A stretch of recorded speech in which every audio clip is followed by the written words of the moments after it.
Queridos irmãos, é um privilégio realmente estarmos juntos nessa tarde. Confiamos que o Senhor nos dará toda a habilitação para lermos Sua palavra, compreendê-la, aplicá-la, guardá-la nos nossos corações.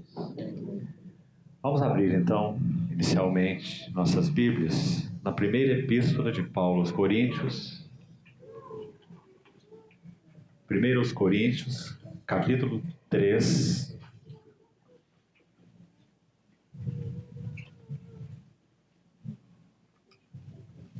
E vamos ler os versos 10 a 15. Segundo a graça de Deus que me foi dada, lancei o fundamento como prudente construtor, e outro edifica sobre ele. Porém, cada um veja como edifica. Porque ninguém pode lançar outro fundamento além do que foi posto, o qual é Jesus Cristo. Contudo, se o que alguém edifica sobre o fundamento é ouro, prata, pedras preciosas, madeira, feno, palha, manifesta se tornará a obra de cada um, pois o dia a demonstrará, porque está sendo revelada pelo fogo. E qual seja a obra de cada um, o próprio fogo o provará. Se permanecer a obra de alguém que sobre o fundamento edificou, esse receberá galardão.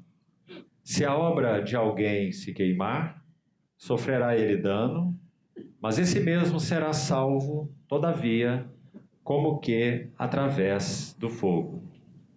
Aí mesmo no capítulo 4, 1 Coríntios, verso 5.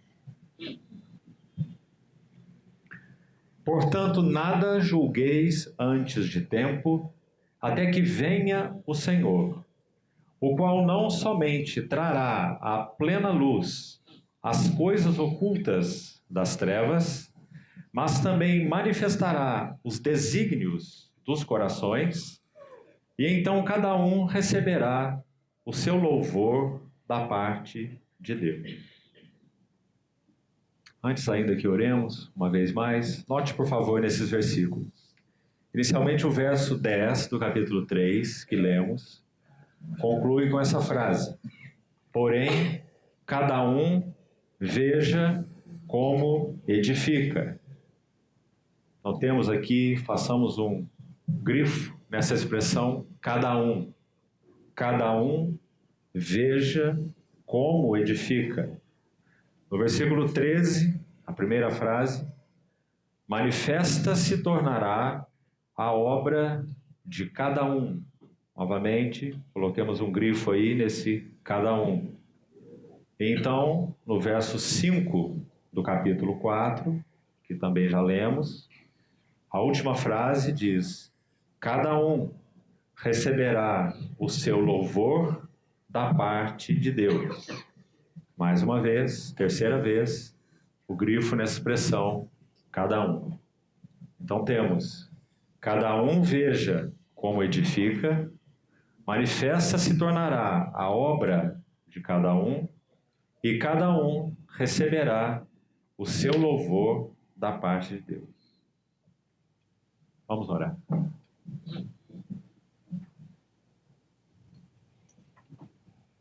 Querido Pai Celestial, com gratidão, gozo, reverência, nos aproximamos juntos do Senhor nessa tarde de comunhão. Nosso coração realmente se volta inteiramente para Ti, juntamente uns com os outros, para que por Tua graça possamos ter um vislumbre mais das glórias da pessoa e obra do Senhor e do grande chamamento que temos como Tua igreja. Por isso confiamos Tua palavra aberta às Tuas mãos e suplicamos que o Senhor nos supra com tudo o que carecemos nessa tarde. Sabemos, Senhor, que não é pouco. Abre nossos olhos, cuida desse ambiente, que os intrusos não interfiram naquilo que o Senhor quer realizar entre nós nessa tarde. Amém. E que Tua palavra corra livremente entre nós. Amém. Para o louvor da glória da Tua graça. Amém. Em nome do Senhor Jesus. Amém. Amém. Queridos irmãos, esses textos são introdutórios. Nós vamos focar nossa atenção no livro de Atos. E vamos buscar compartilhar no livro de Atos um paralelo que eu creio que será de grande ajuda para nós na abordagem, no estudo desse livro. Iremos a isso agora há pouco. Veremos que o livro de Atos se foca em dois ministérios centrais. De Pedro, nos primeiros 12 capítulos, e de Paulo, no capítulo 13 até o capítulo 28. E nós temos, de uma maneira muito impressionante, 5 aspectos de um paralelo entre o ministério de Pedro e de Paulo. É aí que nós vamos daqui a alguns minutos. E vamos ver que forma impressionante o Espírito Santo ter traçado, através da vida desses dois homens, esse paralelo tão singular no serviço deles ao Senhor. E nós vamos extrair desse paralelo, então, 5 aspectos, são 5 paralelos, 5 aspectos muito evidentes do serviço desses servos e irmãos ao Senhor, e que realmente falam muito, e até mesmo nos expõem, com relação ao nosso serviço ao Senhor. Então esse será nosso foco, mas vamos ainda olhar com um pouco mais de atenção os versos que acabamos de ler. Os irmãos sabem que essa primeira epístola de Paulo aos Coríntios é uma epístola de intenso tratamento espiritual. Paulo escreve essa epístola com uma carga, um peso definido no seu coração com relação a essa assembleia em Corinto. E corrige vários erros, distorções nessa assembleia. Entre elas, aquelas que se referem a encargos e dons, até mesmo espirituais. Então, quando nós lemos essa pequena porção, Paulo chama atenção para um fato nas 2 porções que lemos. É a vinda do nosso Senhor Jesus. A vinda que nós tão ardentemente aguardamos em nossos corações. Esse dia que tão rapidamente se aproxima. Você sabe que alguns sinais têm se cumprido muito rapidamente no que se refere ao tempo da vinda do nosso Senhor Jesus. E nós temos ficado mesmo impressionados com a quantidade deles que vão se sucedendo e vão chamando nossa atenção e que antecedem a vinda do nosso Senhor Jesus. Paulo, nesse texto, a partir do verso 10 do capítulo 3, por favor, olhe de novo para a sua Bíblia. Você vai ver que quando ele faz a menção no verso 13 dessa expressão, o dia a demonstrará. É muito evidente que ele não está falando de nenhum outro dia que não seja o dia da vinda do nosso Senhor Jesus. Então ele está dizendo que tudo aquilo que alguém edificou, e ele distribui aí em 2 grupos de 3 materiais, digamos assim, ouro, prata, pedras preciosas e madeira, feno e palha, compõem 2 conjuntos aí, no que se refere a esse trabalho de edificação sobre o fundamento, que é o próprio Senhor Jesus. Então nós temos 2 grupos de materiais aí que falam de coisas específicas que não é a nossa intenção examinar agora, são realmente muito interessantes. O ouro fala da natureza, vida e glória de Deus. A prata se refere à redenção de Cristo, porque aponta especialmente para a pessoa e obra do Senhor Jesus. Prata sempre tem a ver com isso, na simbologia das Escrituras. E pedras preciosas sempre tem a ver com a obra do Espírito Santo, porque requer tempo, requer pressão. Então fala da preciosa obra do Espírito Santo na vida dos vasos. Então, se o que alguém edifica sobre o fundamento é ouro, prata, pedras preciosas, isso suporta fogo. E esse fogo, obviamente, se refere a essa face gloriosa do nosso Senhor, se manifestando de novo a sua criação e, em particular, a sua igreja. Então, Paulo usa no verso 13 a expressão o dia a demonstrará. Você viu aí? E ele se refere a esse dia como sendo um dia de fogo. No contexto, você vê do próprio verso 13, ele diz, está sendo revelada pelo fogo, e qual seja a obra de cada um, o próprio fogo o provará. Então está muito evidente que Paulo está fazendo uma relação entre o dia do Senhor, a vinda do Senhor, e aqui particularmente para a sua igreja.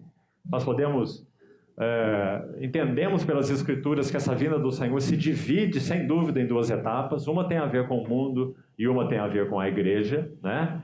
Para o mundo significa um tipo de prova, para a igreja significa um outro tipo de prova nesse sentido. Então nós estamos vendo aqui as obras dos edificadores sobre o único fundamento que é Cristo, ninguém pode lançar outro, sendo provada no dia da vinda do Senhor Jesus, que é então uma vinda aqui declarada como sendo de fogo nesse sentido. É claro que tem outros aspectos da vinda do Senhor. Ele vem como noivo, ele nos chamará para suas bodas, não é? Então não podemos selecionar apenas um aspecto e nos determos exclusivamente nele. Mas este é um dos aspectos da vinda do nosso Senhor. Então não olhamos apenas o aspecto da intimidade, o aspecto da boda, esse aspecto tão doce e real aos nossos corações e que aguardamos com tanto anelo. Mas também esse mesmo noivo, ele tem sem dúvida os seus olhos como chamas de fogo, como é descrito no livro do Apocalipse. Então os irmãos veem que são dois aspectos bem distintos, mas que se revelarão ao mesmo tempo quando da vinda do nosso Senhor. Então o importante para nós, por enquanto, nesse contexto tão rico, é destacarmos esse fato, o dia do Senhor como sendo um dia em que o fogo provará a obra de cada um. Está muito evidente. Agora, o outro trio aqui de materiais, também não vamos entrar em detalhes, mas falam da obra que é puramente do homem. Nasce no homem, parte do homem, e tem um aspecto da edificação que é apenas humano e não tem nenhum significado diante de Deus. Nas Escrituras, madeira é uma tipologia da própria natureza humana. Lembre-se que a Arca da Aliança era feita de madeira e revestida de ouro. Ouro fala da vida, natureza e glória de Deus, e madeira da natureza do homem, porque é um tipo de Cristo. Natureza humana plena e natureza divina plena. A Arca da Aliança, figura do nosso Senhor Jesus.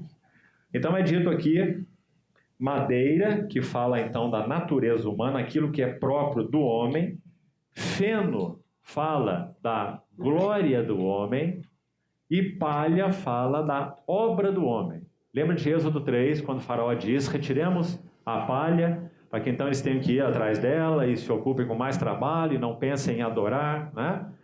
E aqueles tijolos com os quais as edificações eram feitas, era esse barro misturado com palha. Então palha fala da obra do homem. Feno fala da glória do homem. Pedro interpreta isso na sua primeira epístola, 1 Pedro 1. Quando ele fala toda a carne é como a erva e toda a sua glória como a flor da erva. Então esse feno, erva ali, tipifica a glória do homem. Seca-se a erva, cai a sua flor, mas a palavra do Senhor permanece eternamente. Então, natureza do homem, glória do homem, obra do homem. Madeira, feno e palha. Tudo tem a ver apenas com o homem. Então, quando o fogo passa por esses materiais, apenas cinzas. Então, Paulo adverte. Cada um, por isso nós temos o verso 10, tão sonoro, tão solene. Cada um veja como edifica. Não basta que tenhamos boa vontade, não basta que tenhamos boas intenções, não basta que nós examinemos, aliás, nem devíamos fazer isso, o que está dando certo ali para que seja feito aqui, isso se chama pragmatismo, né? Isso é um horror na edificação de Deus, é uma estratégia humana. Então, o fogo provará, e somente ouro, o que tem a ver com Deus o Pai, prata, o que tem a ver com Deus o Filho, pedras preciosas, aquilo que tem a ver com Deus o Espírito Santo, permanecerá. Agora, no verso 5, para completarmos essa introdução, do capítulo 4, observe que, de novo, Paulo chama atenção para a vinda do Senhor. Nada julgueis antes de tempo, até que venha o Senhor. E agora vamos notar com cuidado 3 coisas que ocorrerão quando o Senhor vier. E nós chamamos atenção aqui, no caso desse versículo, apenas para a última, né? A primeira, trará à plena luz as coisas ocultas das trevas. Grande exortação para os nossos corações. Nada há oculto que não venha a ser revelado. Palavras do próprio Senhor Jesus, conforme registrado nos Evangelhos. Então essa é a primeira coisa que será feita na vinda do nosso Senhor Jesus. Por isso Paulo também vai exortar em Efésios 5, creio que você se lembra. Ele diz, nós éramos trevas, mas agora nós somos luz no Senhor. Andai como filhos da luz, reprovando as obras infrutíferas das trevas, né? Então essa é a primeira coisa. Olha a segunda, nesse mesmo versículo. Então ele diz, mas também, então vem aí uma segunda coisa que o Senhor fará na sua segunda vinda, que nós tão anelantemente aguardamos. Ele manifestará os desígnios dos corações. Importante frase. Se você consultar aí qual é o sentido dessa expressão desígnios, você vai ver que fala de propósitos do coração. Fala de conselhos do coração.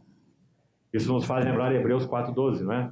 A palavra de Deus que é viva e eficaz, que penetra, que divide alma e espírito, juntas e medulas, e é apta para discernir os pensamentos e propósitos do coração. Se nós nos expomos à ação da palavra de Deus hoje nos nossos corações, como servos e servas, filhos e filhas do Senhor, então digamos, nós já estamos andando à luz da vinda gloriosa do nosso Senhor Jesus. Já, agora. Porque pela sua palavra, minhas palavras são espírito e são vida, disse o Senhor. Então pelas suas palavras, espada viva e eficaz, penetram o nosso coração e realizam já, desde já, essa obra que no dia do Senhor será realizada amplamente na vida de todos os servos e servas do Senhor. E um detalhe aqui, quer eles queiram, quer eles não queiram. Porque é o dia que o Senhor trará à plena luz todas as coisas. Então ele manifestará, veja bem, os propósitos dos corações. Então não haverá nada, nenhuma motivação espúria, nada enganoso, nenhum engodo interior, nada que foi feito com motivações inadequadas, espúrias, impuras, né? Deixará de ser revelado naquele dia. Amados irmãos, isso é uma exortação tremendamente solene para nós. Isso nos chama, nos incentiva, porque sabemos quem diz isso para nós, é o nosso Senhor. Então andarmos na sua luz já, plenamente, amplamente, em tudo que pensamos, em todas as motivações do coração, que as palavras dos meus lábios e o meditar do nosso coração, ninguém vê. É só entre nós o Senhor. O meditar do meu coração sejam agradáveis na tua presença, Senhor, rocha minha e redentor meu. Então essa é a segunda coisa.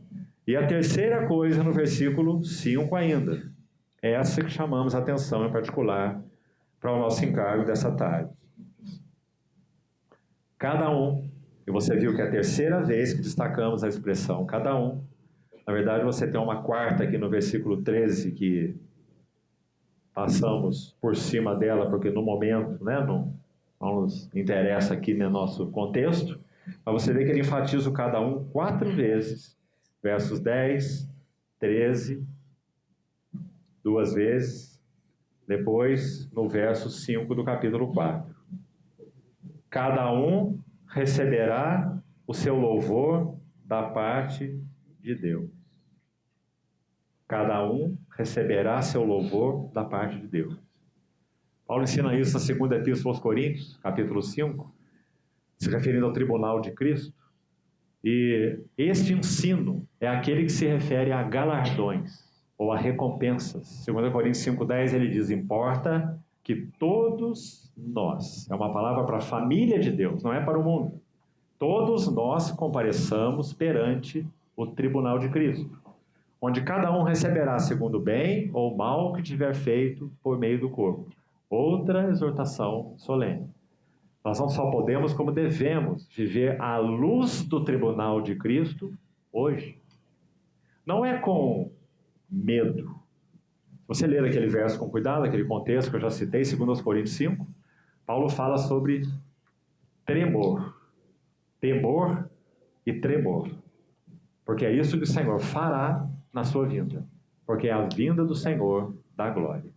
Então, irmãos, esses poucos textos, só para fazermos uma introdução do tema maior que nós já anunciamos e vamos para ele agora.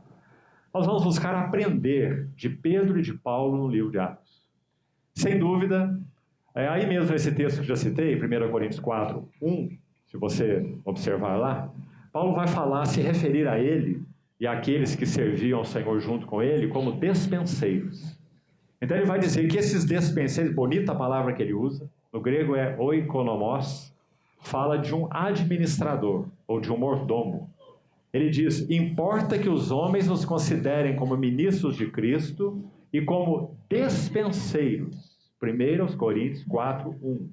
A palavra despenseiros significa, então, um mordomo ou um administrador dos mistérios de Deus. Essa palavra é citada várias vezes no Novo Testamento, só para você conhecer um pouquinho dela e já entramos no livro de Atos. Talvez o texto mais explícito sobre o significado dessa palavra é Lucas 12, versos 40 em diante, você leia ali, se não me engano, no verso 42 ele é mencionado, Lucas 12, quando o Senhor propõe uma parábola e diz que o Senhor saiu para festas de casamento, e então ele volta e ele vai avaliar o serviço que foi prestado na sua casa. Então, ele pergunta, quem é, pois, o mordomo fiel e prudente, a quem o Senhor, quando vier, confiará todos os seus bens? Então, você, se ler o contexto, você vai ver que há um verso ali, em que ele diz que esse servo, esse mordomo, ele é responsável por distribuir a porção própria para cada conservo a seu tempo. Lembra-se, Lucas 12? E aquela expressão nos ajuda bem a entender o que é oikonomos, que Paulo chama aqui de dispenseiros. E nos ajuda a ver, vai nos ajudar aqui a ter esse panorama no livro de Atos do oikonomos Pedro e do oikonomos Paulo, dois dispenseiros. E nós vamos fazer o paralelo então entre eles e vamos ver 5 aspectos desse paralelo que falam muito à nossa vida e ao nosso serviço. Então lembrando, esse mordomo, ele não apenas era um gerente e um administrador do seu senhor, cuidando da casa em si, dos negócios da casa. Segundo Lucas 12, ele era responsável por saber a porção apropriada para dar a cada conservo a seu tempo.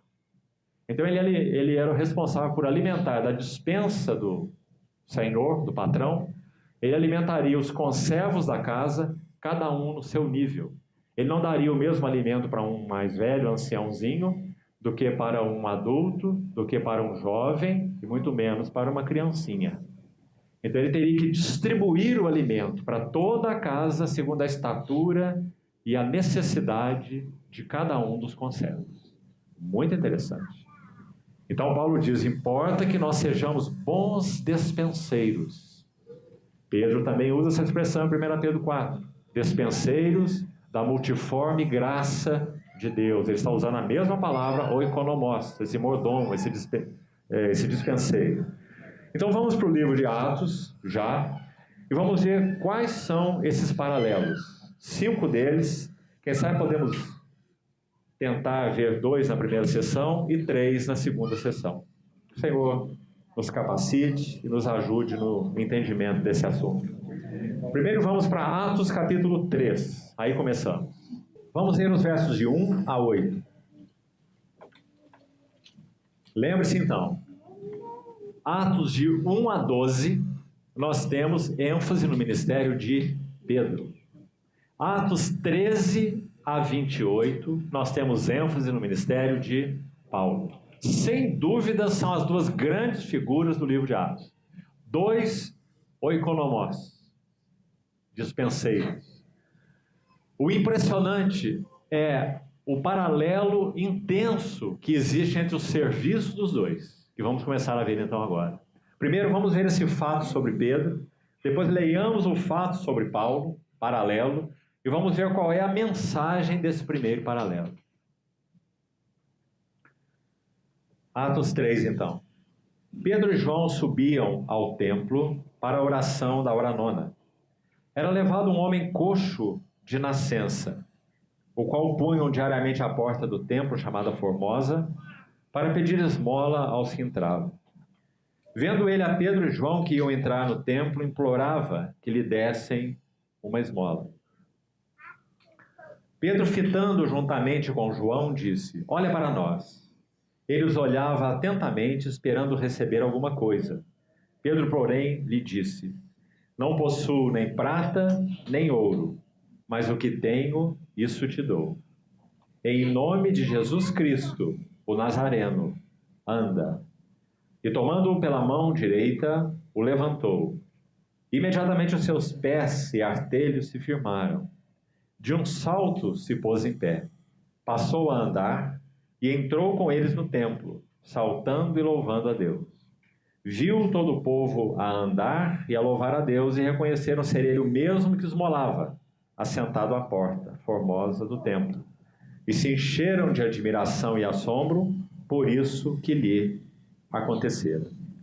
Só para que já tenhamos o paralelo desde já, observe que aqui está sendo curado um coxo de nascença, o primeiro milagre operado por Pedro, o apóstolo, logo depois daquela mensagem preciosa no capítulo 2, onde 3.000 almas se renderam ao Senhor. Então aqui está a primeira cura executada, então, pelo apóstolo Pedro, iniciozinho da história da igreja, um coxo de nascença. Agora vamos para um texto paralelo, então, do ministério de Paulo. Atos capítulo 14. Atos capítulo 14. E o impressionante aqui, irmãos, é que esse é o primeiro milagre operado pelo apóstolo Paulo. Então você está vendo já aí um paralelo evidente. O primeiro milagre operado por Pedro, no seu serviço ao Senhor, foi a cura do coxo de nascença na porta formosa. O primeiro milagre operado por Paulo, a história de Paulo começou no capítulo 13, considerando Paulo em Antioquia, não é? Excluindo a conversão, a estrada de Damasco, o relato do capítulo 9. Nós temos o ministério de Paulo iniciando no capítulo 13 de Atos. Então, no capítulo 14, Paulo está em Listra. E no versículo 8, então, vamos ler. 8 a 10, Atos 14. Em Listra costumava estar assentado certo homem aleijado, paralítico desde o seu nascimento, o qual jamais pudera andar. Em outras palavras, um coxo de nascença, idêntico ao que Pedro realizou na porta formosa. Esse homem ouviu falar Paulo, que fixando nele os olhos e vendo que possuía fé para ser curado, disse em alta voz: apruma-te direito sobre os pés. Ele saltou e andava. Vamos já dar um nome para efeito didático desse primeiro paralelo, então, entre o ministério dos dois. O que está acontecendo aqui, queridos irmãos? Tanto Pedro como Paulo manifestaram nos seus ministérios uma nova e viva capacitação e poder. Me permitam repetir isso. Tanto Pedro quanto Paulo manifestaram uma nova e viva capacitação e poder. Então nós vamos entender agora mesmo o que isso significa e como vamos aplicar isso para nós. Primeiro vamos de novo ao texto. Mantenha os dois abertos aí, por favor, para irmos de um a outro. Esse texto de Atos 3, versículo 6, quando Pedro disse ao coxo assim: não possuo nem prata nem ouro, mas o que tenho te dou. Em nome de Jesus Cristo, o Nazareno, anda. Me lembro de uma ilustração, uma citação histórica, na verdade, verdadeira. É dito que Francisco de Assis foi visitar o Vaticano. E quando ele chegou ao Vaticano, ele ficou muito impressionado com toda aquela opulência, aquela riqueza. E ele teve, então, um contato pessoal com o Papa. Então, o Papa, andando com ele por aquelas ruas, disse assim para Francisco de Assis: você vê, Francisco, a igreja hoje não precisa mais dizer: não possuo ouro e nem prata. Então Francisco de Assis disse assim ao Papa, e também a igreja hoje não pode mais dizer, levanta-te e anda. Ou seja, a perda dessa nova e viva capacitação e poder. Essa primeira marca, queridos irmãos, foi a primeira evidência no ministério de Pedro e de Paulo que eles realmente eram despenseiros da multiforme graça de Deus. Qual é a diferença entre a presença de Deus e o poder de Deus? Os irmãos sabem que muito, de diversas maneiras, esse tema do poder de Deus tem atraído multidões. Parece que, de certa forma, Deus é descrito como uma grande bateria celestial, e particularmente o Espírito Santo é descrito assim. E nós só temos que aprender, na verdade, como nos conectar a essa bateria para que então possamos receber poder, né? Uma grande fonte de energia espiritual. Agora, se nós olharmos esse texto com cuidado, e nós vamos fazer isso, você vai ver que Pedro liga diretamente o poder de Deus à presença de Deus. Digamos assim, nós não temos comunhão com o poder de Deus, porque poder é um atributo. Nós temos comunhão com a pessoa do nosso Deus, no nosso Senhor Jesus, pelo Espírito Santo. Então, o poder em nossas vidas de serviço ao Senhor deveria ser uma evidência de que nós realmente andamos na presença do Senhor. É claro, amados irmãos, que nós não somos, no mesmo sentido que Deus não é, uma fonte de poder. Então sairemos por aí curando todos os coxos que encontrarmos pelas ruas da cidade. Nem nosso Senhor Jesus fez isso. Ele passou certa vez por um tanque, o tanque de Betesda, João capítulo 5. É dito que havia ali uma multidão de coxos e paralíticos, mas o relato diz que ele curou um homem só. Aquele que, quando a água era agitada, ele nunca conseguia chegar no tanque agitado, com a água agitada, e nunca conseguia ser curado, porque apenas o que chegasse primeiro era curado e ele nunca era o primeiro, não é? Então apenas aquele homem foi curado no meio de uma multidão de coxos e paralíticos. Então nosso Senhor não foi um curandeiro. Tudo aquilo que nosso Senhor fez, ele fez debaixo de uma direção específica de seu Pai e com uma finalidade específica determinada pelo seu Pai. Quando ele multiplicava pães, ele queria ensinar o que significa ele ser o pão da vida. Quando ele curava um cego de nascença, ele queria ensinar o que significa ele ser a luz do mundo. Quando ele ressuscitou Lázaro, ele queria ensinar o que significa ele ser a própria ressurreição e a vida, e assim por diante. Né? Então, veja como esse texto de Atos, como Lucas colocou, essa relação, descrevendo as palavras de Pedro de forma tão bonita. Veja. No verso 12 é dito assim, Atos 3,12. À vista disso, Pedro se dirigiu ao povo dizendo, Israelitas, por que vos maravilhais disso? Ou por que fitais os olhos em nós, como se pelo nosso próprio poder ou piedade o tivéssemos feito andar? O Deus de Abraão, de Isaque e de Jacó, o Deus de nossos pais, glorificou o seu servo Jesus, a quem vós traístes e negastes perante Pilatos, quando este havia decidido soltá-lo. Vós, porém, negastes o santo e o justo e pedistes que vos concedesse um homicida. Deixaste matastes o autor da vida, a quem Deus ressuscitou. Olha o verso 16 agora. Pela fé em o nome de Jesus, esse mesmo nome, que sempre nas Escrituras, nome, obviamente, fala da pessoa, do ser, do caráter, da presença da pessoa. Esse mesmo nome, essa mesma pessoa, fortaleceu a esse homem, que agora vedes e reconheceis. Sim, a fé que vem por meio de Jesus deu a este saúde perfeita na presença de todos vós. Então, como que Pedro descreveu esse poder pelo qual o coxo de nascença foi curado? Como sendo puramente um resultado deles serem aqueles que viviam em íntima relação com o seu Senhor. O nome de Jesus, a presença, a pessoa. Então, Pedro deixou muito claro na sua mensagem aí qual era a fonte desse poder. Agora vamos para a narrativa de Paulo, nós já lemos, Atos 14. O princípio então está aí. O primeiro milagre que os dois realizaram, tanto Pedro quanto Paulo, descrevem o primeiro paralelo e descreve então essa manifestação dessa nova e viva capacidade, né? Uma nova e viva capacitação e poder. Agora vamos ver como Paulo descreve isso, o texto de Atos já lemos. Vamos para 1 Coríntios e vamos buscar entender como que Paulo descreve essa questão do poder. Nós já vimos como Pedro descreveu na sequência ali do seu discurso, né? Em Atos 3.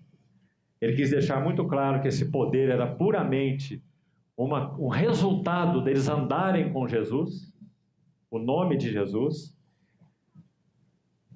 Em 1 Coríntios, vamos a alguns versículos. 1 Coríntios 2, versos 4 e 5. Vamos ver as palavras de Paulo agora, com relação a essa mesma ênfase, poder. Vamos ver o verso 3 também. Porque foi em fraqueza, temor e grande tremor que eu estive entre vós. A minha palavra e a minha pregação não consistiram em linguagem persuasiva de sabedoria, mas em demonstração do Espírito e de poder. Está vendo, irmão? A sequência. Paulo está enfatizando que esse poder era resultado dessa presença, desse viver no Espírito, desse andar no Espírito, dessa comunhão com Deus no Espírito.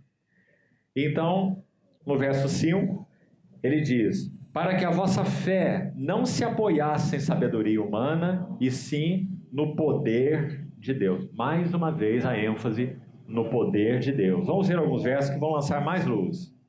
Capítulo 4 mesmo, de Coríntios. 1 Coríntios 4. Verso 20. Porque o reino de Deus consiste não em palavra, mas em poder. O reino de Deus consiste não em palavra, mas em poder. Irmão, eu gostaria de ler nessa altura um relato para você. E aqui eu gostaria de trocar essa palavra poder para a finalidade dessa abordagem específica, que penso vai nos ajudar, trocar a palavra poder por unção.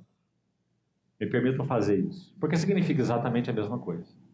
O poder de Deus é resultado da unção de Deus. Agora, antes então de ler esse pequeno texto, vamos entender o que é unção. Como é que nós explicaríamos unção? Nós ouvimos muito essa palavra e também falamos muito sobre ela. Estar ungido, ser ungido, falar de modo ungido, palavra ungida. Mas o que é unção? Você poderia definir de algumas maneiras, e todas elas seriam corretas. Mas eu gostaria de definir de uma maneira específica para os irmãos. Unção me parece ser o resultado da presença de Deus em um vaso. Para colocar de forma diferente, unção é quando a presença de Deus é evidente no vaso em questão.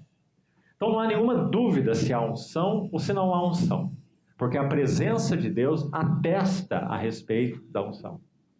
Então aqui estamos trocando a palavra poder por unção para efeito do que estamos compartilhando. Agora escute isso. Um pregador americano, um relato de novo histórico, um pregador americano chamado Samuel Davis. Ele foi um hinólogo, escreveu vários hinos, vários poemas, foi um grande evangelista nos Estados Unidos. Ele foi sucessor de Jonathan Edwards na Universidade de Princeton, famosa nos Estados Unidos. Ele sucedeu na presidência dessa universidade a Jonathan Edwards. Ele partiu para o Senhor com 37 anos de idade apenas. Então esse homem tão devoto, ele foi um dos primeiros pregadores não anglicanos na chamada Nova Inglaterra, ou nos Estados Unidos. Quase todos os pregadores dos Estados Unidos nessa época eram anglicanos, claro, né? Ele foi um dos primeiros pregadores não anglicanos. Então ele tinha uma visão muito mais livre, muito mais clara da pregação, de como ela deveria ser feita. Esse é Samuel Davis. Ele foi visitar a Inglaterra certa vez e quis conhecer George Whitefield. E você sabe quem foi George Whitefield. E ele, então, foi a Londres ouvir George Whitefield. Eu gostaria que você ouvisse com atenção o relato que ele fez da mensagem que ele ouviu naquela noite. Preste atenção. Ele escreveu assim: logo ficou claro para mim que o senhor Whitefield, ou Whitefield, devia ter tido uma semana excepcionalmente ocupada, pois era óbvio que ele não teve tempo de preparar bem o seu sermão. Pregadores são interessantes, né? O pregador, quando está ouvindo o outro, ele sempre avalia o outro. O tempo que ele prega, a maneira como ele prega, a forma como ele formula as frases, não é? Isso é importante, eu acho que tem o seu valor. Mas escute o resto do relato. Então, ele não teve tempo de preparar bem o seu sermão. Essa foi a avaliação do Samuel, ouvindo ninguém menos que George Whitefield. Do ponto de vista da construção, da boa ordem de pensamento, era um sermão muito deficiente e defeituoso. Em resumo, era um sermão muito pobre. Mas a unção que o assistiu foi tal que eu me arriscaria muitas vezes. Me perdoe, vou ter que parar aqui, porque um relato importante, um detalhe eu não contei para você, para eu poder ler o final do texto. Esse Samuel Davis, quando foi à Inglaterra, nessa viagem que já falei, ele passou por um período de tumulto no oceano terrível. E ele descreve que por várias vezes eles acharam que iriam naufragar. E que aquele seria o momento, então, que ele ia encontrar com o Senhor, num naufrágio. Mas o naufrágio não aconteceu, ele chegou até a Inglaterra e ele foi ouvir George Whitefield. Então, vou continuar aqui. Mas a unção que o assistiu foi tal, então ele diz que eu me arriscaria muitas vezes aos rigores de um naufrágio no Atlântico para ficar ali debaixo da sua benigna influência. Não é maravilhoso esse relato? Um sermão defeituoso, pobre, do ponto de vista da construção era fraco, não tinha uma boa ordem de pensamento. Ele disse que ele deve ter tido uma semana muito ocupada, mas a unção que o assistiu foi tal que eu me arriscaria muitas vezes aos rigores de um naufrágio no Atlântico para estar ali e ficar debaixo da sua benigna influência. Oh, irmãos, como que nós explicaríamos isso? Com uma só palavra: unção. Unção. A presença de Deus é evidente no vaso. Vou contar um outro relato agora, pessoal. Nosso querido irmão, estimado irmão que hoje está com o Senhor, Christian Shane, uma vez uma irmã disse assim sobre ele: eu já tenho ouvido nosso irmão Shane há muitos anos. Eu ouvi dizer isso. Eu já tenho ouvido o irmão Shane há muitos anos. E sabe, eu não entendo muito o que ele diz. Aliás, muitos aqui podem dizer a mesma coisa sobre isso. Mas olha o que ela disse. Escute o que ela disse. Mas para mim, basta estar ali. Basta estar ali. A presença de Deus é evidente no vaso. Graças ao Senhor. Então, amados irmãos, o que é que a igreja mais tem carecido nos nossos dias? Palavras, palavras, palavras, palavras e mais palavras. Talvez, se fosse acompanhar esse relato que eu li, que nós tivéssemos mais pregadores, que tivessem sermões pobres, vocabulário pobre, oratória fraca, mas cheios da unção do alto. De modo que todos que estivessem debaixo da influência deles pudessem dizer: nós tocamos as orlas das vestes do Altíssimo. Essa é a nossa necessidade nos nossos dias. Mas nós temos nos preocupado com outras coisas.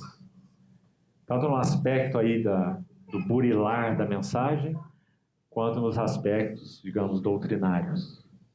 Muita preocupação ortodoxa. Não que a ortodoxia seja uma coisa ruim, mas que tenhamos cuidado. Sabe, irmão, de modo geral, a igreja no Brasil tem sofrido 2 assédios. Acho que eu poderia dizer 3, na minha observação. Primeiro assédio, é um assédio judaizante. Muito, muito forte. Em todos os contextos dos filhos de Deus. Assédio judaizante. E a mensagem deles para a igreja é assim: vocês estão tão fracos no seu testemunho como igreja, tão divididos, tão pobres, tão desnorteados, porque vocês perderam os fundamentos. Vocês precisam voltar ao princípio. E o princípio é o judaísmo. Como se o cristianismo fosse uma seita derivada do judaísmo. Então volte ao princípio, volte ao judaísmo. Isso tem assolado a igreja de Deus nos nossos dias. Primeira perversidade, a influência danosa do judaísmo, com muitos elementos. Há grupos cristãos, por exemplo, que tocam chofar nas reuniões. Qual é a base para se fazer uma coisa dessa? Isso é uma prática do Velho Testamento. Isso não significa nada num culto cristão. E não deveria ser usado. Não é? Então o judaísmo é a primeira influência danosa. A segunda é o próprio catolicismo. E a terceira é a influência, é uma avidez doentia pela ortodoxia. Assembleias se encaminhando para as ênfases chamadas reformadas, da teologia reformada, e achando que ali então elas estarão guardadas, seguras, protegidas, abençoadas, não sei por qual motivo. A teologia reformada contém filosofia. Filosofia de Agostinho, filosofia de Calvino, é um sistema teológico. E se nós abraçamos esse sistema e nos chamamos por esse nome, nós somos reformados, luteranos, nós somos reformados, calvinistas, nós devíamos ter mais cuidado com essas coisas. Porque nós estamos colocando em arraiais, em sistemas teológicos, porque nós não fomos chamados como igreja para ser nem isso e nem aquilo. Nós somos chamados para sermos cristocêntricos e focados em torno da glória da pessoa e da obra do nosso Senhor Jesus. E quaisquer ministros de quaisquer confissões que possam cooperar na obra do Senhor nesse sentido, amém. Mas nós não devíamos nos apegar e abraçar nenhuma das confissões. E ser ajudados por todas elas no que possa nos ajudar. Então, amados irmãos, isso é poder. Você lembra que quando Pedro e João foram açoitados, Atos de novo, e foi dito a eles que não falassem mais no nome de Jesus, e aqueles homens que eram simples pescadores, iletrados, segundo o relato, incultos, não é? Sofrendo aquelas coisas por causa do nome do Senhor, impressionava aquelas autoridades, e o texto de Atos, registrado por Lucas, diz algo impressionante. Diz assim que quando eles viram essa intrepidez, esses homens tão pequenos, mentalmente falando, eles reconheceram, e quem reconheceu foi o Sinédrio, os cultos e sábios. Eles reconheceram que eles haviam estado com Jesus. Esse Jesus, quando recebeu aquela escolta de guardas do Sinédrio para prendê-lo, e que teve que voltar de mão vazia, porque foi até ele para executar a sua missão, da parte do Sinédrio, os guardas, e pararam para ouvir sua mensagem. Foi o erro fatal que eles cometeram.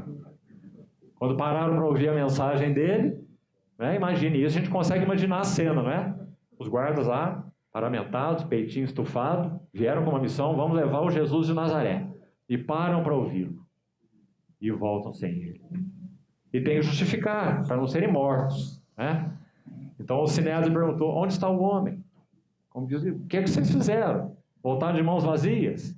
E eles disseram assim, ninguém jamais falou como este homem. Unção. Você acha que o Senhor Jesus não tinha unção? Porque ele era o Filho de Deus. Sabe o que Atos 10, 38 diz? Pedro pregando na casa de Cornélio. Atos 10, 38. Deus ungiu a Jesus de Nazaré. Deus ungiu Jesus de Nazaré com o Espírito Santo e poder. Viu, irmão? Que maravilha. Então, isso é unção. É isso que Pedro e Paulo demonstraram na cura desse ambos. O primeiro milagre que executaram e ambos a cura de um coxo. E ambos deixaram claro que esse milagre, esse poder era operado por causa da relação deles com Jesus. Então vamos seguir. Mais um texto de Paulo. Não terminamos ainda esse primeiro ponto. Ainda há mais instrução para nós aqui com a ajuda do Senhor. 2 Coríntios 4, veja, o versículo 7.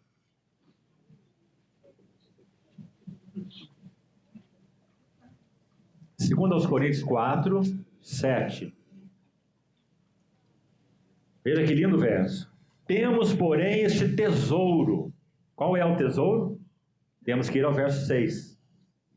Deus que disse, de trevas resplandecerá a luz. Ele mesmo resplandeceu nos nossos corações para a iluminação do conhecimento da glória de Deus na face de Cristo. Então, conhecer a Deus na face de Cristo é o nosso tesouro. Em outras palavras, Ele é o nosso tesouro, né? Então, temos este tesouro em vasos de barro, para que, note aí, 2 Coríntios 4, 7, a excelência do poder seja de Deus e não de nós. Também é um texto que muito ajuda, né? Pedro e Paulo, então, manifestaram uma nova e viva capacitação e poder que não tinham e que, na verdade, nem era deles. Era resultado da relação deles com Jesus. Por que Pedro chamou a atenção daquela forma? Porque vocês estão fitando os olhos em nós, achamos que nós somos quase que deuses, semideuses, né? Atos 3, não foi isso que lemos? Por que vocês estão olhando para nós? Esse nome fortaleceu a este homem que agora vede diante de vós, né? Mais um versículo. Aí mesmo, Coríntios 2, capítulo 12, verso 9. Quando Paulo ora sobre o espinho na carne, 3 vezes. Capítulo 12, verso 9. Então ele me disse, a minha graça te basta, porque o poder... Todos os versos que nós estamos lendo, você viu a mesma expressão aí. O poder que esses despenseiros, mordomos, Pedro, Paulo, manifestavam, ele se aperfeiçoa. Ou seja, ele se manifesta de modo mais e cada vez mais pleno. É a ideia da palavra aperfeiçoa aí. Ele é cada vez mais pleno, quanto maior a fraqueza. Isso é o que esse versículo quer dizer. O poder se aperfeiçoa, se faz mais evidente na fraqueza. Então, olha a conclusão de Paulo. De boa vontade, pois, eu mais me gloriarei nas fraquezas, para que sobre mim repouse o poder de Cristo. Mas sabe, irmão, apenas reconhecer que é fraco não basta. Nós precisamos saber quem somos, reconhecer nossa fraqueza, mas à luz do conhecimento da glória de Deus na face de Cristo. Esse é o ponto. Senão, nossa fraqueza é só uma debilidade, nada mais. Agora, concluindo esse primeiro tópico aí, olha o capítulo 13. Acho que esse capítulo vai nos dar um fecho muito bonito desse primeiro item que estamos compartilhando. Capítulo 13, verso 3. Vamos ler desde o primeiro, só para que os irmãos entendam o contexto.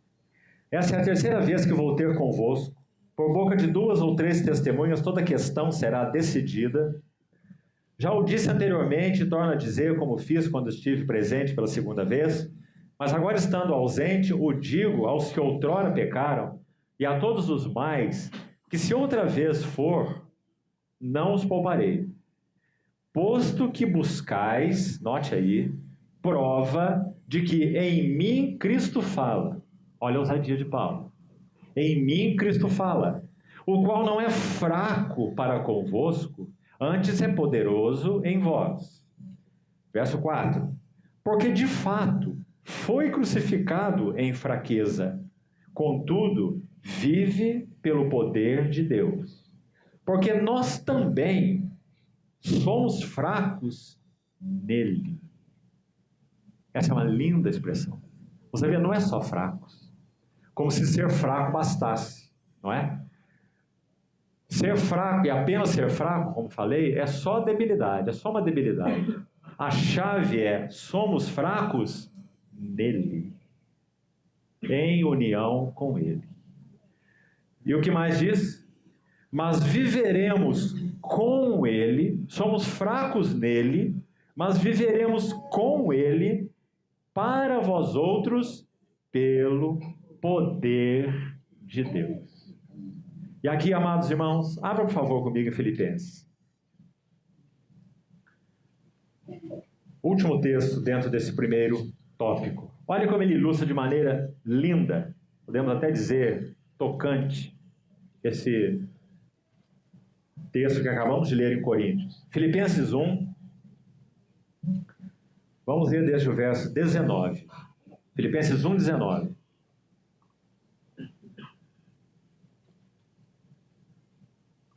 Porque estou certo de que isto mesmo, pela vossa súplica e pela provisão do Espírito de Jesus Cristo, me redundará em libertação, segundo a minha ardente expectativa e esperança de que em nada serei envergonhado, antes com toda ousadia, como sempre, também agora, será Cristo engrandecido no meu corpo, quer pela vida, quer pela morte. Irmãos, o texto que estamos lendo mostra o segredo de Paulo, pelo qual o poder de Deus, então, era manifesto através da vida dele. Você está vendo qual é? A gana, a ânsia que ele tinha, por causa da vida centrada no Senhor e de intimidade e profundidade no Senhor que ele vivia, de que Cristo seria engrandecido na sua vida, ministério, em todos os aspectos, quer pela vida, quer pela morte, no meu corpo, como ele diz aí. Porque para mim o viver é Cristo e o morrer é lucro. Olha a intensidade desses versículos. Irmão, isso não existe naturalmente falando. Todo morrer é perda. Morrer afetivo, morrer financeiro, vamos pensar, não é? Morrer em termos de saúde mesmo, não é isso? Toda perda é morrer, e todo morrer é perda. Nenhum morrer pode ser ganho, em nenhum sentido. Morrer é perda, naturalmente falando. Mas, quando para nós o viver é Cristo, então o morrer é lucro, ou morrer é ganho. A única maneira do morrer ser lucro é se Cristo é nosso viver. E isso era o fato de Paulo. Agora, vamos avançar um pouquinho. Vamos até o verso 26. Entretanto, se o viver na carne traz fruto para o meu trabalho, já não sei o que hei de escolher. Ora, de um e de outro lado estou constrangido. Quais são os lados? Tendo o desejo de partir e estar com Cristo. Esse é um lado que constrangia Paulo. Ele disse, isso é que eu quero. O que é incomparavelmente melhor. Agora, qual é o outro lado? Verso 24. Mas por vossa causa é mais necessário permanecer na carne. E convencido disso, nesse momento, ele estava preso em Roma, naquela prisão de 2 anos, domiciliar, registrada em Atos 28. Então, nesse momento, ele estava convencido, ele diz aqui, de que ele ficaria, ele não partiria. E foi o que aconteceu, nós sabemos. Ele foi liberto, provavelmente ainda fez alguma viagem, talvez tenha ido à Espanha, depois foi preso de novo durante o governo de Nero e finalmente decapitado, né? Então, convencido disso, estou certo de que ficarei e permanecerei com todos vós. Aqui gostaria de chamar a atenção dos irmãos. Por que essa relação com Cristo, esse poder de Deus que nós estamos enfatizando aí nessa primeira marca, essa nova e viva capacitação e poder, para quê? Para que nós saiamos por aí fazendo coisas miraculosas? Qual é a razão desse estar com Cristo, fracos nele, e essa expressão do poder de Cristo através de nós? Unção é uma das manifestações, como já citamos. Qual é a finalidade? Ele coloca aqui de maneira tão linda, irmãos. Permanecerei com todos vós, veja, para o vosso progresso e gozo da fé. Queria que você olhasse essa frase com muito cuidado, irmão, porque ela mexe muito fundo conosco.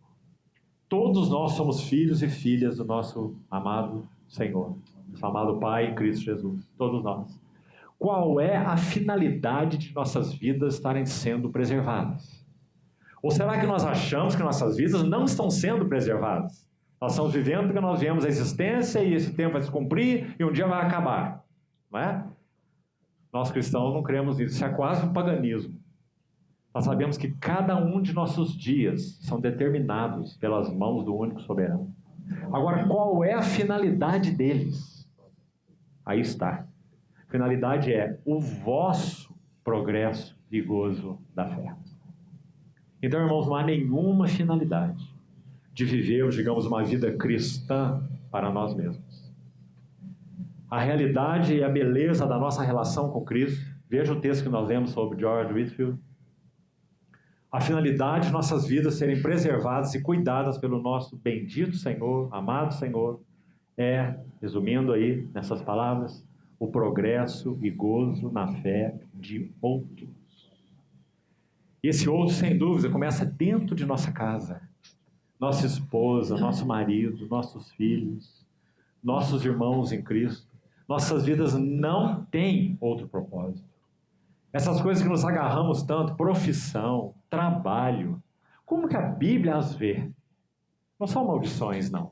A Bíblia diz que são bênçãos, sim. Aquele que trabalhe, faça com as mãos o que é bom, para que tenha com o que acudir ao necessitado, não é? Então, na visão cristã, o trabalho não é maldição. Não pense assim. Mas, irmão, o trabalho não é finalidade. Esse é o ponto. Não é fim. Ele não pode capturar os nossos corações. Nós vivemos como filhos e filhas do Senhor para vosso progresso e gozo da fé. Se nós não pudermos edificar outros, nossas vidas são de muito pouco valor. Compreende? Esse tipo de profissão de fé que diz Cristo, eu e Cristo lá em casa, não confere com o chamamento do Senhor. Nossas famílias cristãs são famílias. Será que poderíamos entender de outra maneira, segundo a Bíblia? São famílias missionárias, não são? Nós somos missionários no trabalho, na universidade, na rua, não é? Nossas famílias são famílias missionárias. Não há outra razão para nós estarmos nessa terra. Um evangelista famoso do século passado orava assim, a cada manhã. Ele dizia assim, Senhor, dá-me uma alma nesse dia, ou leve a minha alma. Vosso progresso e gozo da fé. E olha o verso 26, completa aí, que lindo. A fim de que? Para que Paulo entendia que vivia? E assim devia ser conosco? A fim de que aumente, quanto a mim, esse pequeno vaso. Paulo se considerava um pequeno vaso. E nós também nos consideramos um pequeno vaso. Não é? Quanto a mim, aumente o motivo de vos gloriardes em Cristo Jesus. É maravilhoso, irmão. As nossas vidas serem motivos de outros se gloriarem em Cristo. Porque pela graça do Senhor que nos tem sido dada, nós temos sido instrumentos para o progresso e gozo da fé de outros. Será que há um outro motivo para viver digno? Claro que não há. Tudo que o Senhor tem colocado ao nosso redor é para isso.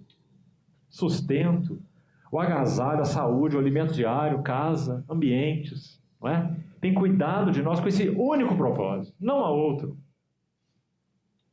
Aumente quanto a mim. Que bonito Paulo dizer quanto a mim.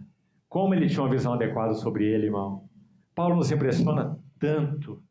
Ele não era um falso modesto. Compreende? Não era um falso modesto. Ele sabia muito bem quem ele era. Quando ele escreve em Romanos 12, ele ensina os romanos sobre isso. Ele diz, não pense alguém de si mesmo além do que convém. Mas também ele não diz, pense a quem do que convém. Né? Exercita isso sua mente para pensar a quem do que você é. Isso chama falsa humildade. Falsa modéstia. Então, como que ele orientou? Pense, porém, cada um com moderação. E a palavra para moderação é uma justa estima. É isso que devemos compreender diante do Senhor. Quem somos nós, para o que o Senhor nos chamou, em qual esfera de serviço Ele nos colocou, para nós pensarmos sobre nós com justa estima. Segundo a medida, ele completa lá, Romanos 12, 3. Segundo a medida da fé que Deus repartiu a cada um. Não é lindo? Então não há lugar para falsa humildade, nem para falsa modéstia. Né? Então esse era Paulo. Ele está dizendo, eu sei que quando vocês olham para mim e me têm com vocês, aumenta o motivo de vocês se gloriarem em Cristo. Porque ele era esse instrumento de Cristo. E aí ele completa assim, pela minha presença, de novo, convosco. Maravilhoso texto. Isso que nossos corações deviam almejar na nossa relação e nosso serviço ao Senhor. Vamos para o segundo ponto para poder fazer o nosso intervalo então. Temos alguns minutos ainda. Vamos voltar a Atos e fazermos o segundo paralelo entre o serviço de Pedro e de Paulo. Primeiro em Atos 10, Pedro. Atos 10, de 9 a 16.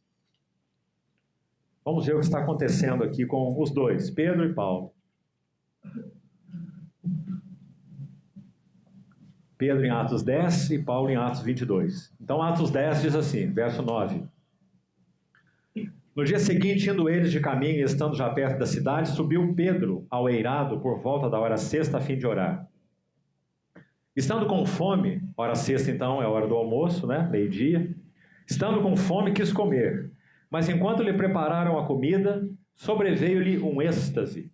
Então viu o céu aberto. Apenas um detalhe aqui para os seus estudos. Só há 2 vezes em Atos em que o céu se abre. Apenas 2 vezes.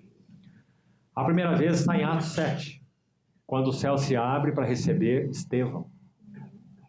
O Senhor Jesus se revela a Estevão e Estevão diz que viu o Senhor Jesus de pé à destra de Deus. Aquela visão gloriosa quando Estevão estava sendo apedrejado. Então ele diz, vejo os céus abertos e o Filho do Homem em pé à destra de Deus. Então, os céus abertos revelando a glória de Cristo. Correto? A segunda vez em que o céu se abre no livro de Atos é em Atos capítulo 10. E agora o céu se abre de novo, mas agora um lençol desce do céu pelas 4 pontas, cheio de animais imundos. E somos muito claros sobre o que isso significa. É dito então pelo Senhor a Pedro, mata e come. Ele diz, de modo nenhum, Senhor. Pedro consegue combinar palavras incombináveis, digamos assim, né? Porque o Senhor diz, mata e come, ele é um imperativo, ele está dando ordem. Mas Pedro está retido pela sua tradição judaica, religiosa. E ele diz, não, Senhor. Ele tinha que dizer ou só não e não chamar o Senhor de Senhor. Ou então dizer sim, Senhor, mas não, Senhor, é impossível. Né? Mas ele conseguiu combinar as 2 coisas. Disse não, mas chamou o Senhor ainda de Senhor. Não, Senhor. Eu não posso comer coisa nenhuma comum ou imunda. Essa palavra comum, koinos, fala aquilo que pertence à generalidade. Aquilo que é como tudo, como todos, comum. Então ele ouve algo do Senhor. Maravilhoso. Ele diz, o que Deus purificou, não consideres comum. Nós sabemos o que está acontecendo. Pedro está vendo naquele lençol os imundos, os gentios, que os judeus consideravam imundos. Por que ele está tendo essa visão? Porque alguém ia tocar a campainha. E quem ia tocar a campainha eram os mensageiros de Cornélio, o gentio. E Pedro teria que pregar o evangelho na casa do gentio. E entrou cheio de reservas pregando aquele evangelho, podemos assim dizer. Nós sabemos que Deus não faz acepção de pessoas e que então ele enviou Jesus de Nazaré e ele vai pregando como que suspeitando se ele está fazendo coisa certa, né? Então, num dado momento é dito que o Espírito Santo desceu sobre a casa de Cornélio. E eles passaram a falar em línguas e profetizar para que ficasse evidente o selo do Espírito neles, nesse caso, né?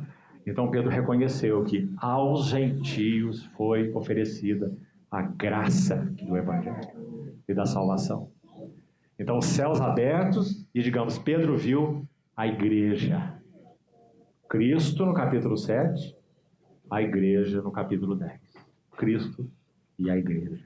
Grande é esse mistério. Então, Pedro tem essa visão, nós já citamos sem ler aí, né? No verso 15, olhe por favor, capítulo 10, verso 15. Ao que Deus purificou. Essa palavra aqui, irmão, que ele ouviu da boca de Deus, purificou, ele usa na sua epístola, que ele escreve quando velhinho. 1 Pedro 1, 22, se não me engano é o verso 22. Tendo purificado as vossas almas pela vossa obediência à verdade, tendo em vista o amor fraternal não fingido, amai de coração uns aos outros. Tendo purificado as vossas almas. Quem que ele ouviu essa palavra? Catartizou, no grego. Ele ouviu do próprio Deus.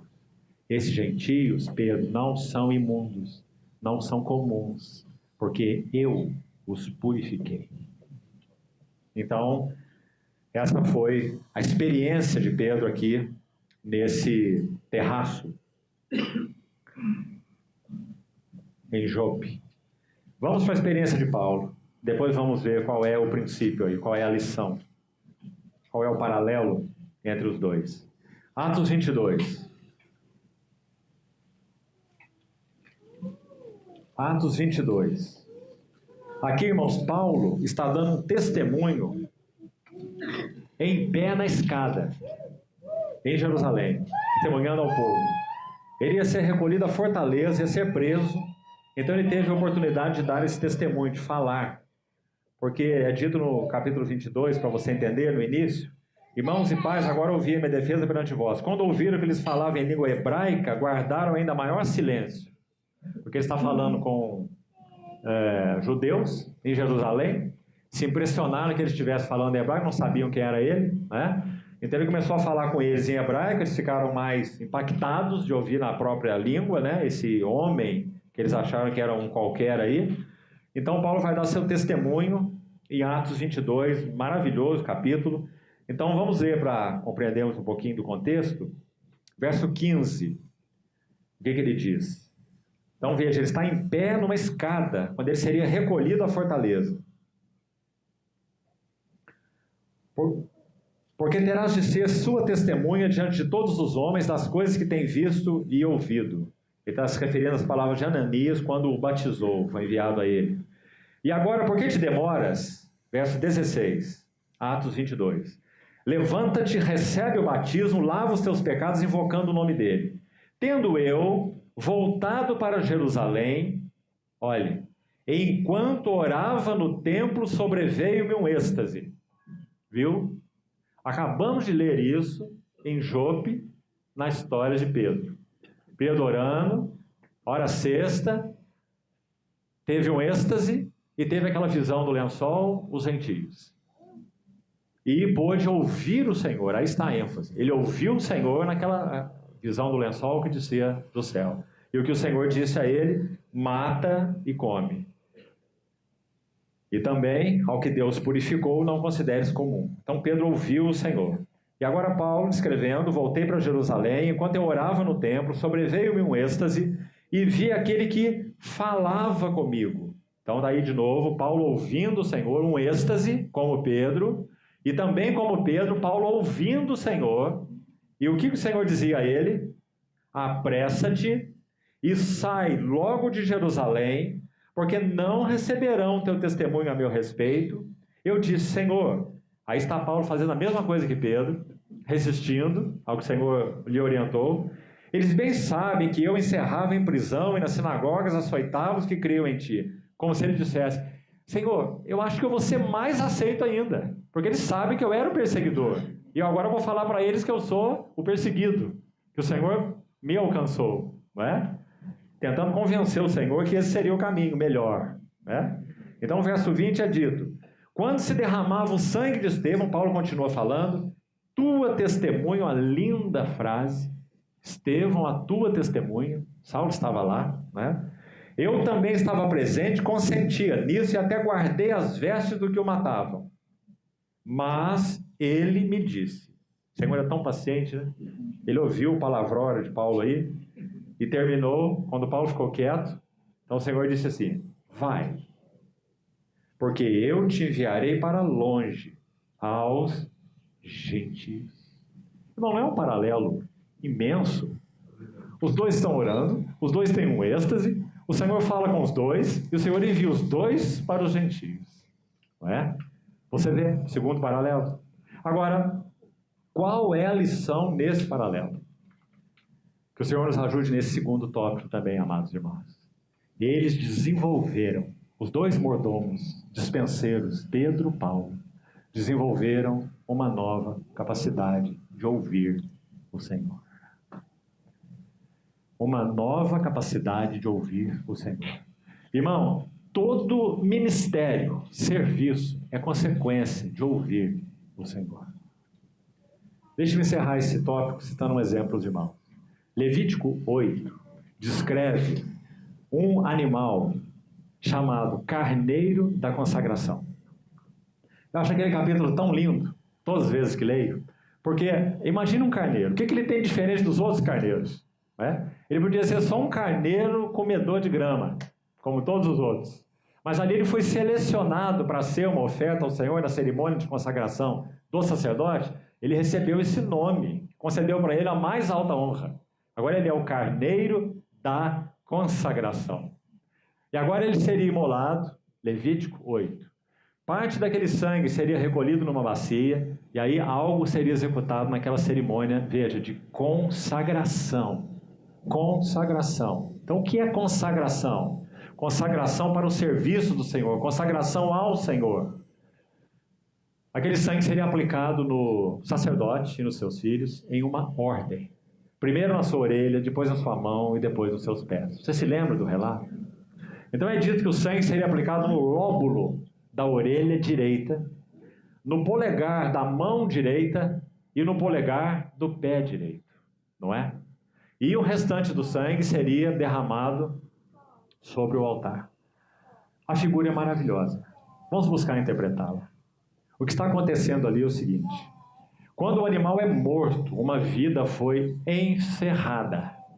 E aquele sangue é aplicado nos que estavam vivos e iriam servir ao Senhor. Então observe aqui o que está acontecendo. Digamos que aqui você tem um morto-vivo, porque o carneiro é representante dele, não é? O carneiro está sendo oferecido no lugar dele, é o carneiro que representa a consagração dele. E esse carneiro foi morto, mas ele está vivo e vai servir ao Senhor. Você lembra de Romanos 6? Considerai-vos mortos para o pecado, mas vivos para Deus em Cristo Jesus. Por isso ofereçais cada um de vós os membros do vosso corpo como ressurretos, vivos, ressurretos dentre os mortos, ao Senhor. Essa é a figura do carneiro. Agora, por que a sequência? Irmãos, me parece tão linda essa tipologia e tão aplicada a nós. Cada um de nós, por causa da nossa união com Cristo, nós tivemos ouvidos mortos para ouvir o mundo. Ouvidos mortos para ouvir o mundo. Mas nós temos ouvidos vivos para ouvir a Deus. Não foi isso que aconteceu com Pedro e Paulo? E ouvindo a Deus de uma forma tão inusitada que para eles foi até mesmo chocante, para os dois. Paulo achava que ele tinha que ir, era para os judeus mesmo, porque ali que ele poderia dar o melhor testemunho. Mas o que ele ouviu é: vai, eu te enviarei para longe aos gentios. E em Pedro foi dada a mesma condição, a mesma capacidade de ouvir o Senhor de forma nova. Porque ele não poderia admitir comer aqueles animais do mundo. Ou seja, nunca pisaria na casa de um gentio. Mas ele foi e pregou na casa de Cornélio. Então desenvolveram uma nova capacidade de ouvir o Senhor.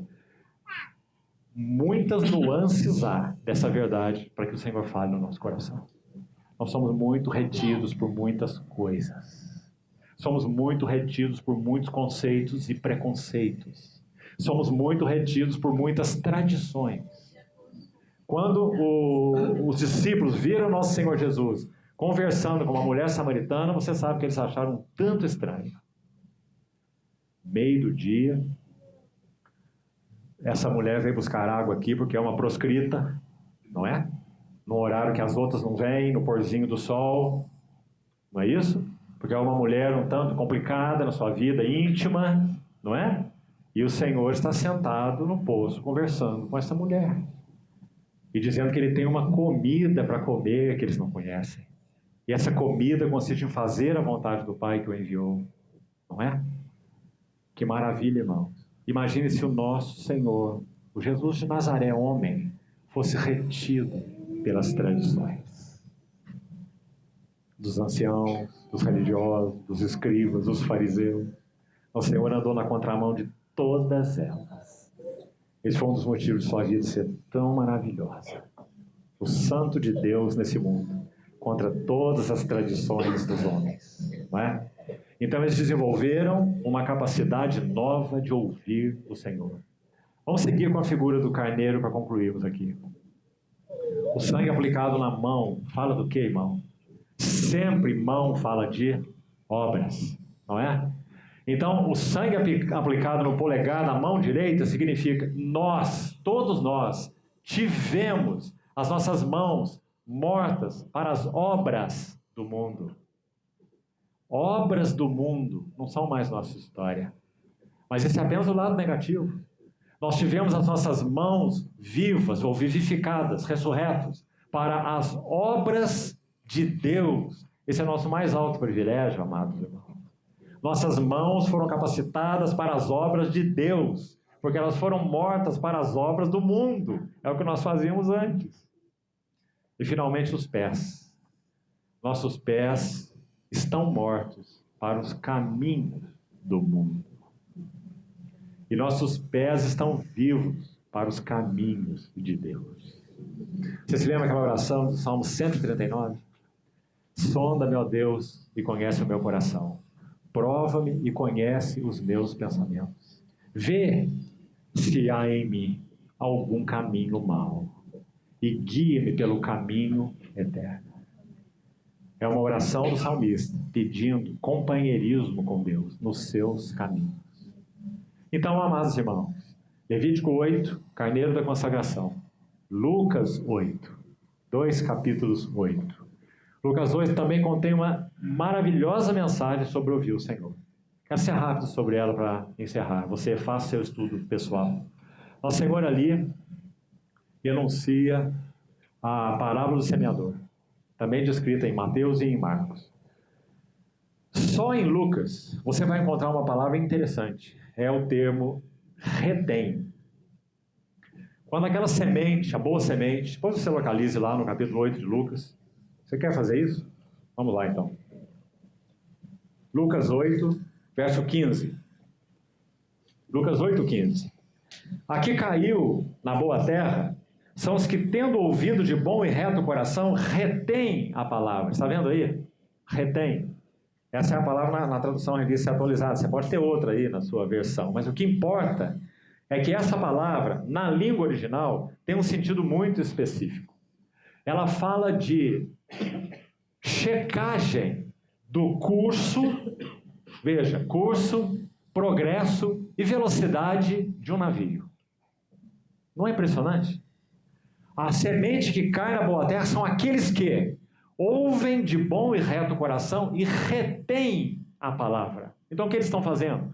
A palavra que eles ouvem faz com que eles chequem o curso. Será que o seu curso está correto? O nosso curso está correto, irmão? Chequem o progresso. Será que estamos avançando, irmãos? Ou estamos paralisados? Ou estamos retrocedendo? Então cheque o curso, cheque o progresso e cheque até mesmo a velocidade. Não apenas progredindo, mas progredindo com que velocidade? Por isso nosso Senhor diz que essa terra produz a 30, a 60 ou a 100 por um. Não é diferente? Todos não são descritos como boa terra, mas tem uma boa terra de 30, tem uma boa terra que frutifica a 60 e tem uma boa terra que frutifica a 100. Por que essa diferença? Onde está a diferença? Não está na palavra de Deus. A palavra é a mesma, viva e eficaz. A diferença está no coração que retém a palavra. Então, digamos assim, ao ouvir a palavra, estamos falando de Pedro e Paulo desenvolvendo uma nova capacidade de ouvir o Senhor. Então, quando nós ouvimos a palavra, o que nós fazemos com ela? Nós checamos o curso do navio. Temos que fazer isso em todo o tempo, irmão. Todo o tempo. Todo o tempo o Senhor quer corrigir o curso, dizendo, você já está demais aí, né? Vira para cá agora, chega para cá um pouco mais. Abre os seus olhos para isso aqui, considere isso aqui, reconsidere aquilo lá. Cheque o curso. Cheque o progresso. Você está avançando, seu casamento está avançando, há mais luz de Cristo, há mais realidade de arrependimento, há um conhecimento maior dos pés do Senhor, há uma realidade maior da igreja, realidade corporativa. Cheque o curso, cheque o progresso, e cheque a velocidade do navio. Que palavrinha interessante. Isso é ouvir a Deus. Vou repetir aqui algo que já disse aos irmãos, e é interessante que eu ouvi aqui isso em São Paulo nesses dias, a mesma frase. Certa vez, compartilhando a palavra numa conferência, concluí, me assentei, me permita esse testemunho pessoal, acho que nos ajuda, pelo que essa irmã disse. E aí logo uma irmã se aproximou, sentou do meu lado, olhou para o meu rosto e disse assim, só essa frase: irmão, o que eu vou fazer com isso?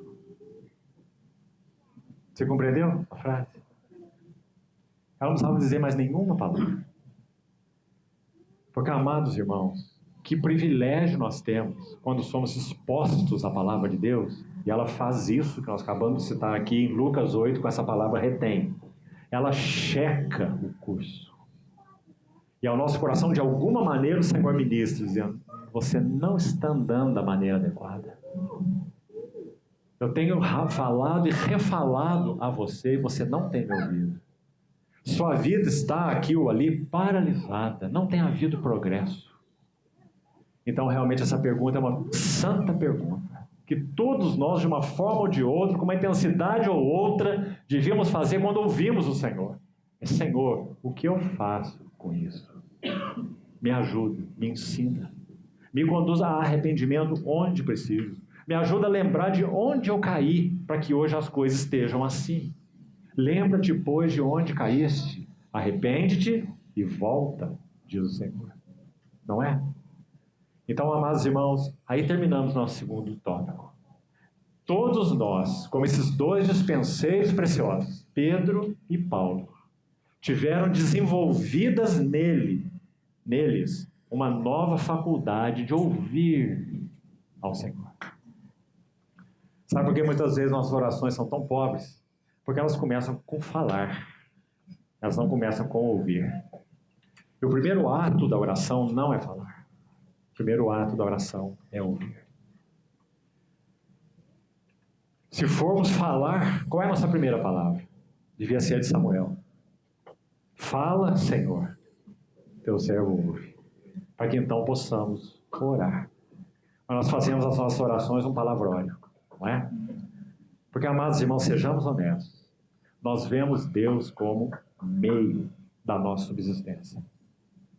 Então, ó Senhor, clamo por isso, ó Senhor, clamo por aquilo, ó Senhor, faz isso, ó Senhor, não faz aquilo, ó Senhor, permite isso, ó Senhor, não permita aquilo.